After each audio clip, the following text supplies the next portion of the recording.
Hello students, मैं BS Chauhan आपके अपने यूट्यूब चैनल JMD क्लासेज में हार्दिक स्वागत करता हूं। कैसे हो आप लोग? आप लोगों की तैयारी बेहतर चल रही होगी। जो बच्चे जुड़े हुए हैं सेशन से, वो सेशन को लाइक और शेयर कर दें, और जो बच्चे चैनल पर पहली बार वॉच कर रहे हैं वो चैनल को सब्सक्राइब कर लें और पास में बेल आइकन को ज़रूर दबाएँ ताकि आने वाली वीडियो की नोटिफिकेशन आप तक शीघ्र पहुँच सके। आज की क्लास कक्षा 9th के विद्यार्थियों के लिए है, जिसमें हम भूगोल के अंतर्गत जो तीसरा चैप्टर दिया गया है अपवाह, उसका अध्ययन कर रहे हैं। और उसका ये लगभग चौथा वीडियो है। पिछले वीडियो को जिन बच्चों ने नहीं देखा, उसकी लिंक नीचे डिस्क्रिप्शन में दी गई है, ये ऊपर आई बटन पर जाकर आप क्लिक कर सकते हैं। तो आइए शुरू करते हैं, देर ना करते हैं। इससे पहले सभी बच्चे जो जुड़े हुए हैं, जितने भी बच्चे विद्यार्थी, वो सभी मित्रों, अपने मित्रों और रिश्तेदारों में इस वीडियो के लिंक को शेयर कर दें ताकि अधिक से अधिक बच्चे जुड़कर जानकारी प्राप्त कर सकें। तो आज का हमारा टॉपिक है झीलें। इसके अंतर्गत हम पढ़ेंगे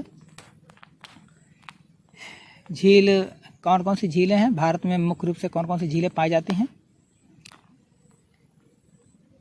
कश्मीर घाटी तथा प्रसिद्ध डल झील, नाव वाले घरों तथा शिकारा से तो आप परिचित ही होंगे।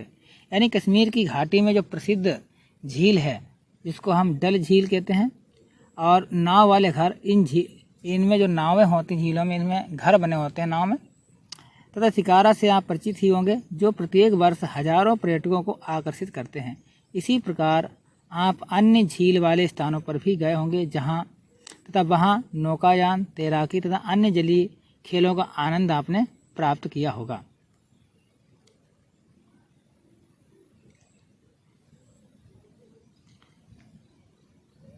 कल्पना कीजिए, अगर कश्मीर, नैनीताल एवं दूसरे पर्यटन स्थलों पर झीलें नहीं होती।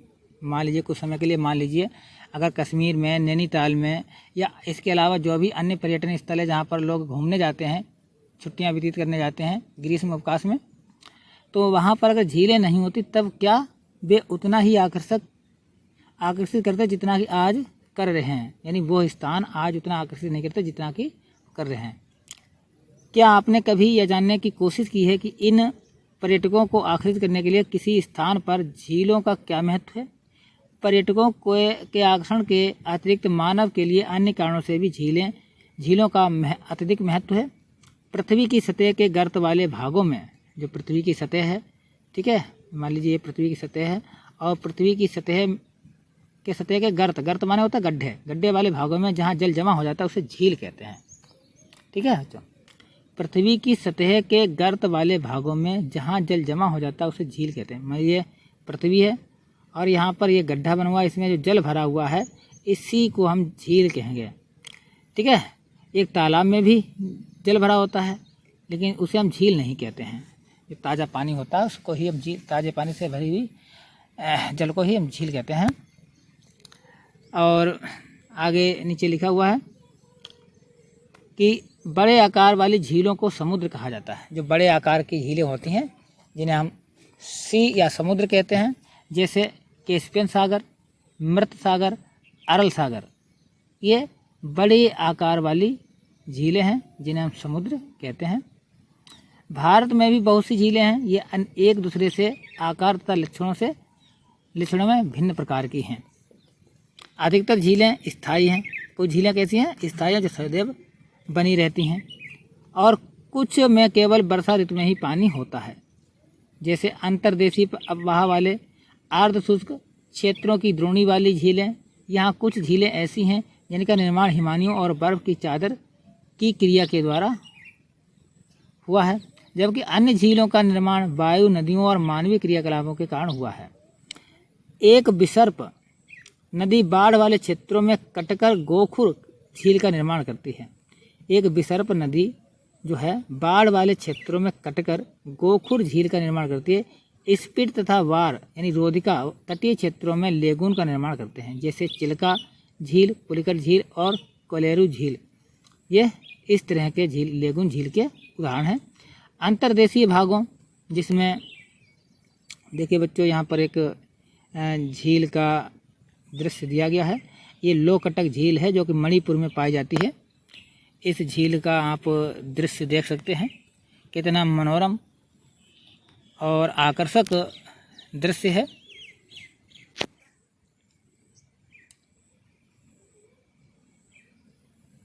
देखिए इस दृश्य को आप, कितना सुंदर लग रहा है। ये लोकटक झील है जो कि मणिपुर राज्य में पाई जाती है। पूर्वोत्तर भारत का एक प्रदेश है।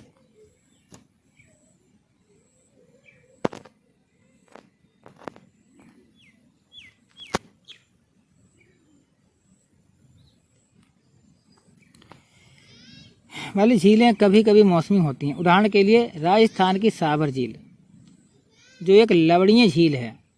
कैसी है? यानी लवणीय खारे जल वाली झील है। इसके जल का उपयोग नमक के निर्माण में किया जाता है। यानी राजस्थान की जो साबर झील है बहुत ही खारे पानी की झील है या लवणीय जल वाली झील है, और इस जल का उपयोग जो है नमक बनाने में किया जाता है। मीठे पानी की अधिकांश झीलें हिमालय क्षेत्र में हैं। यानी जो मीठे पानी की या ताज़े पानी की जो झीलें हैं वो हिमालय क्षेत्र में, यानी हिमालय से निकली हैं और वहाँ उस क्षेत्र में है। ये मुख्यतः हिमानियों द्वारा बनी है। दूसरे शब्दों में ये तब बनी है जब हिमानियों ने या कोई द्रोणी गहरी बनाई जो बाद में हिम पिघलने से भर गई है, तब इसका जो है इस झील का निर्माण हुआ है। या किसी क्षेत्र में शिलाओं अथवा मिट्टी से हिमानी मार्ग बंध गए। इसके विपरीत जम्मू कश्मीर की बूलर झील भूगर्भीय क्रियाओं से बनी है। जो जम्मू कश्मीर की जो बूलर झील है वो किस क्रिया से बनी है? भूगर्भीय क्रिया से बनी है। इसको ध्यान में रखना है बच्चों, ये पूछा जा सकता है। और यह भारत की सबसे बड़ी मीठे पानी की झील है। जो बूलर झील है वो भारत की सबसे बड़ी मीठे पानी की झील है। मीठे पानी की झील है या ताज़े पानी की झील भी कह सकते हैं हम इसे। एक प्राकृतिक झील है। इसका निर्माण प्रकृति ने किया है, मनुष्य ने नहीं किया बल्कि प्रकृति ने किया है। डल झील, भीमताल, नैनीताल, लोकताल, बड़ा पानी कुछ अन्य महत्वपूर्ण मीठे पानी की झीलें हैं जो भिन्न भिन्न प्रदेशों में पाई जाती हैं। जैसे भीमताल, नैनीताल ये उत्तराखंड में पाई जाती है लोकताल, और डल झील जम्मू कश्मीर में पाई जाती है। इसके अतिरिक्त जल विद्युत उत्पादन के लिए नदियों पर बांध भी बनाने से भी झील का निर्माण हो जाता है। यानी जल विद्युत का उत्पादन करने के लिए जब नदियों पर बांध बनाए जाते हैं तो उससे भी जो है झील का निर्माण हो जाता है। जैसे गुरु गोविंद सागर, ठीक है, भाखड़ा नांगल परियोजना।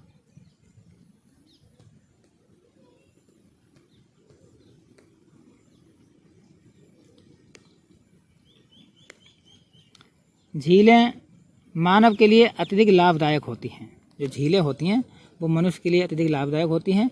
एक झील नदी के बहाव को सुचारू रूप में सहायक होती है।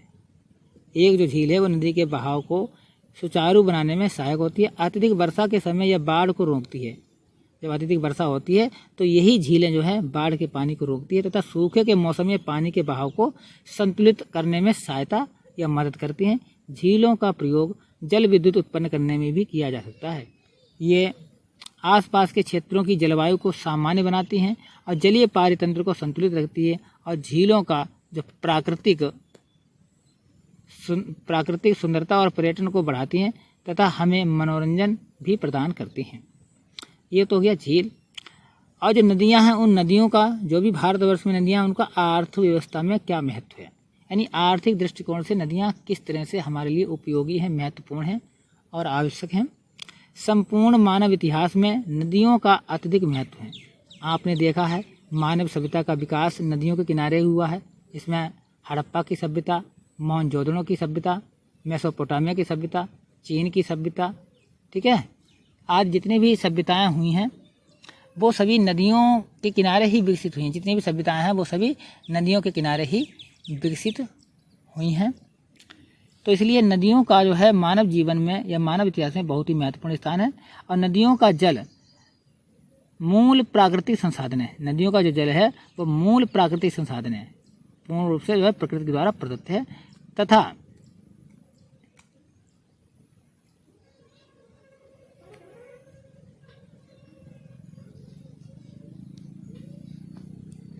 तथा अनेक मानवीय क्रियाकलापों के लिए अनिवार्य है।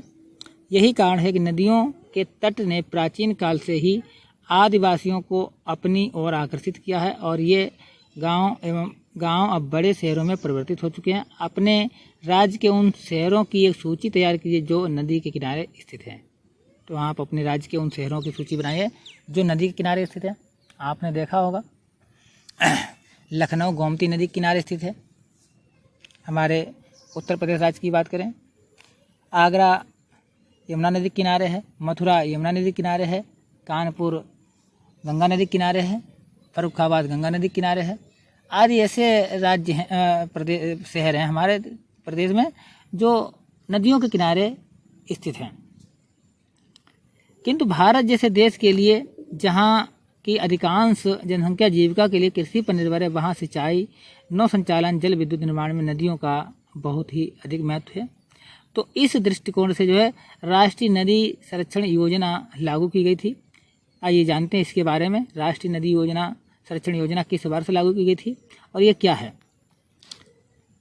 देश में नदी सफाई कार्यक्रम का शुभारंभ 1985 में गंगा एक्शन प्लान के साथ आरंभ हुआ। यानी गंगा एक्शन प्लान की शुरुआत कब हुई थी? 1985 में। इसके अंतर्गत देश में जितनी भी नदियां हैं उनकी साफ सफाई का कार्यक्रम तैयार किया गया था।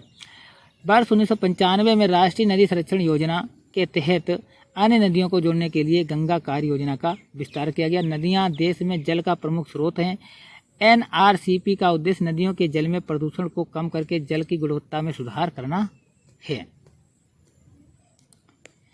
अब नदी प्रदूषण क्या होता है, आइए इस पर भी चर्चा कर लेते हैं। नदी प्रदूषण, जो कि नदियां हैं शहरों के किनारे स्थित हैं और शहरों में आपने देखा होगा विभिन्न उद्योगों की स्थापना हुई है और उद्योगों से निकलने वाला जो गंदा पानी है, प्रदूषण है, वो सब नदियों में कचरा चला जाता है। इससे जो नदियां हैं वो प्रदूषित हो गई हैं।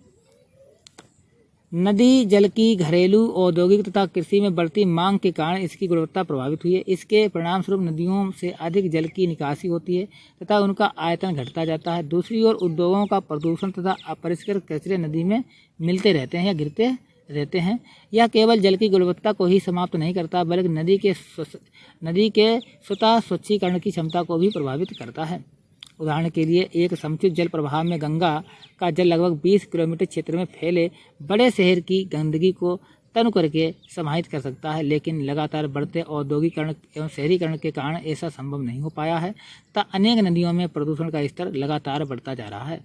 नदियों में बढ़ते प्रदूषण के कारण इनको स्वच्छ बनाने के लिए अनेक कार्य जो हैं सरकार के द्वारा किए गए हैं और विभिन्न प्रकार की योजनाएं भी लागू की गई हैं। क्या आपने कभी ऐसी कार्य योजना के बारे में सुना है?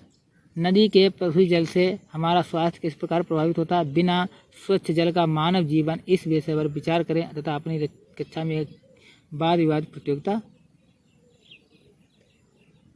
शुरू करें।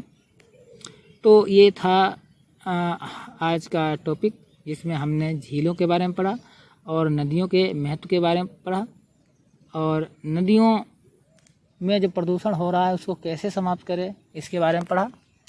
और नेक्स्ट वीडियो में इसी पाठ के जो महत्वपूर्ण MCQ यानी बहुविकल्पीय प्रश्न बनते हैं। कौन से प्रश्न बनते हैं बच्चों? बहुविकल्पीय। बहुविकल्पीय